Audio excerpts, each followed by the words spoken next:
اعوذ باللہ من الشیطان الرجیم بسم اللہ الرحمن الرحیم وَلَكُمْ نِصْفُ مَا تَرَكَ أَزْوَاجُكُمْ إِن لَّمْ يَكُن لَّهُنَّ وَلَدٌ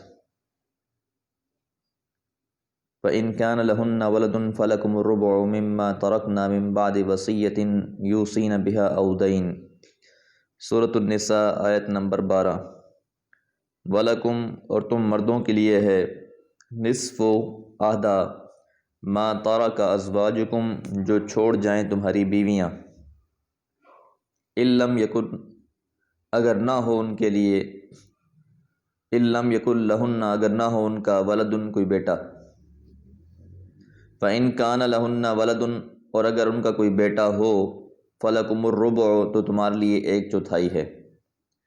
یعنی اگر کوئی خاتون کوئی بیوی فوت ہو جاتی ہے اور اس کی اگر اولاد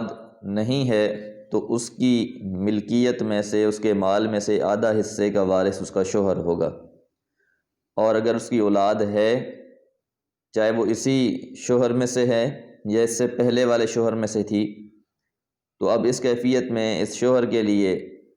1/4 حصہ ہوگا۔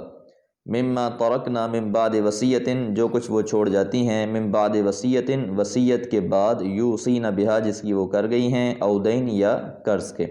یعنی جو وصیت کر گئی ہیں وہ اور قرض ادا کرنے کے بعد جو مال باقی بچے گا اس میں سے نصف یا پھر 1/4۔ وَلَهُنَّ الرُّبُعُ اور ان عورتوں کے لیے ہے 1/4۔ یعنی پہلی کیفیت یہ تھی کہ بیوی فوت ہو جاتی ہے، اب اگر مرد فوت ہو جاتا ہے، وَلَهُنَّ اور ان عورتوں کے لیے الرُّبُعُ 1/4 ہے، مما ترکتم جو تم چھوڑ جاتے ہو، ان لم یکن لکم ولد اگر نہ ہو تمہارے لیے کوئی ولد لڑکا، یعنی اگر اولاد نہیں ہے تو پھر ایک بیوی جو ہے اس کو 1/4 حصہ ملے گا۔ فَإِن كَانَ لَكُمْ وَلَدٌ اور اگر تمہارا کوئی لڑکا ہو، فَلَهُنَّ الثُّمُنُ تو ان کے لیے ہوگا 8واں حصہ، یعنی اولاد ہونے کی صورت میں 8واں حصہ ہوگا اور نہ ہونے کی صورت میں 1/4 حصہ ہوگا بیوی کا، چاہے یہ اسی بیوی میں سے یا دوسری بیویوں میں سے اولاد ہو، اولاد ہونا اور نہ ہونے سے فرق پڑتا ہے۔ مما ترکتم جو تم چھوڑ گئے ہو، من بعد وصیت وصیت کے بعد، توصون بہا جو تم کرتے ہو، او دین یا جو قرض ہے اس کو اتارنے کے بعد، پہلے قرض اتارا جائے گا پھر وصیت پوری کی جائے گی، اور اس کے بعد جو مال بچے گا وہ 1/4 یا 1/8واں حصہ جو ہے، سمن جسے کہا جاتا ہے، وہ تقسیم دیا جائے گا بیوی کو۔ فَإِن كَانَ رَجُلٌ يُورَثُ كَلَالَةً اور اگر ہو کوئی مرد ایسا کہ جس کو ورثہ ملے کسی ایسے شخص کی طرف سے جو کلالہ ہو، یعنی کلالہ اگر کوئی مرد یا عورت مر جائے اور اس کا نہ والد ہو نہ اس کی اولاد ہو تو اسے کلالہ کہتے ہیں، بھلے اس کا شوہر موجود ہو لیکن نہ اس کے ماں باپ ہوں اور نہ اس کی اپنی اولاد ہو، تو ایسے شخص کو کلالہ کہا جاتا ہے۔ تو اب ایسے شخص کی وراثت کے احکامات کیا ہیں؟ اچھا جی، چاہے وہ مرنے والا مرد ہے، اب امرأۃ یا کوئی عورت ہے، وَلَهُ أَخٌ أَوْ أُخْتٌ اور اس کے کوئی بھائی یا بہن ہیں، فَلِكُلِّ وَاحِدٍ بس ہر ایک کے لیے، منہما ان دونوں میں سے، السُّدُسُ 6واں حصہ ہوگا۔ یعنی ایسی میت جس کے والدین بھی زندہ نہیں ہیں اور اولاد بھی نہیں ہے، تو اس کیفیت میں اس کے جو بہن بھائی ہیں ان کو 6واں حصہ دیا جائے گا۔ اچھا، اب یہ جو بہن بھائی ہیں یہ 3 قسم کے ہوتے ہیں، ایک عینی ہوتے ہیں یعنی جن کا ماں باپ دونوں ایک ہوتے ہیں، ایک علاتی یعنی جن کا باپ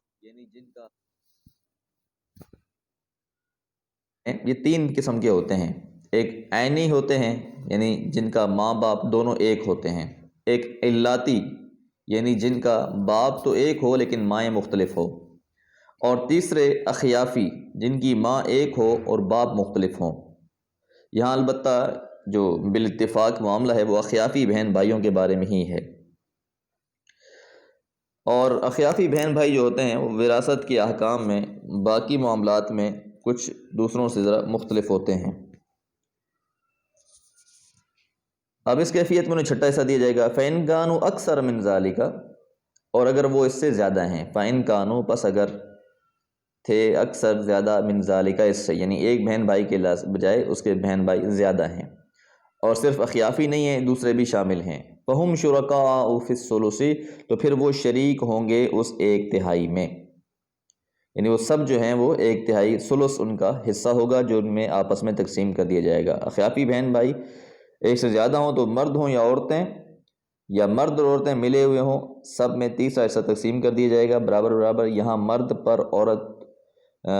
کو عورت پر فضیلت نہیں دی جائے گی، برابر حصہ اس کو بھی دیا جائے گا، یہ اخیافی ہونے کی صورت میں اور کلالہ ہونے کی صورت میں۔ من بعد وصیت، وصیت کے بعد، یوصی بہا، جو وصیت کر دی گئی ہے میت کی طرف سے، او دین، یا قرض کے علاوہ، یعنی جو پہلے قرض ہے پھر وصیت ہے، یہ بار بار اللہ تعالیٰ اس بات کو دہرا رہے ہیں تاکہ یہ کوئی اس طرح کی غلط فہمی کسی میں نہ رہے۔ قرض ادا کر کے وصیت جو اس نے میت نے دی ہے، اور وصیت کے بارے میں بھی یہ بھی یاد رکھیں کہ 33% یعنی جو تیسرا حصہ ہے اس سے زیادہ نہیں کر سکتا، اور اگر کوئی زیادہ کر بھی جائے تو وہ قابل عمل نہیں ہوگی، وہ پھر بھی اگر کوئی شخص کہہ بھی جائے تو پھر بھی 33% یعنی جو تیسرا حصہ ہے اس سے زیادہ نہیں دی جا سکتی۔ غیر مضار، بغیر نقصان پہنچائے ہوئے، وصیت میں نقصان پہنچانا ایک تو یہ ہے کہ تہائی مال سے زیادہ وصیت کر جائے، اس صورت میں تہائی سے زائد وصیت کا نفاذ نہیں ہوگا۔ دوسری صورت یہ ہے کہ کسی وارث کو مزید رعایت سے زائد مال دلوایا جائے، اس کا بھی اعتبار نہیں ہوگا، اللہ یہ ہے کہ تمام وارث برضا و رغبت اسے قبول کر لیں۔ قرض میں نقصان پہنچانا یہ ہے کہ محض وارثوں کا حق تلف کرنے کے لیے مرنے والا اپنے ذمے کسی ایسے قرض کا اقرار کر لے جو حقیقت میں اس کے نہ ہو۔ حضرت ابن عباس رضی اللہ عنہ فرماتے ہیں کہ وصیت میں نقصان پہنچانا کبیرہ گناہوں میں شامل ہے، تو اس میں بہرحال یہ تینوں اس میں شامل ہوں گے۔ غیر مضار، وصیۃ من اللہ، یہ وصیت ہے اللہ کی طرف سے، تاکیدی حکم ہے اللہ کی طرف سے، اللہ کی جانب سے۔ واللہ علیم حکیم، اور اللہ تعالیٰ علیم خوب جاننے والے، حلیم اور بردبار ہیں، اللہ تعالیٰ کو ان سارے معاملات کا خوب پتہ ہے، اللہ تعالیٰ کی ہر معاملہ جو ہے اللہ کے علم میں ہے، لہذا اس لحاظ سے کسی کو بھی کوئی اس میں نقصان نہیں پہنچانا چاہیے۔ اللہ سے دعا ہے کہ اللہ تعالیٰ قرآن فہمی کی توفیق عطا فرمائے۔ وما علیہ الا البلاغ۔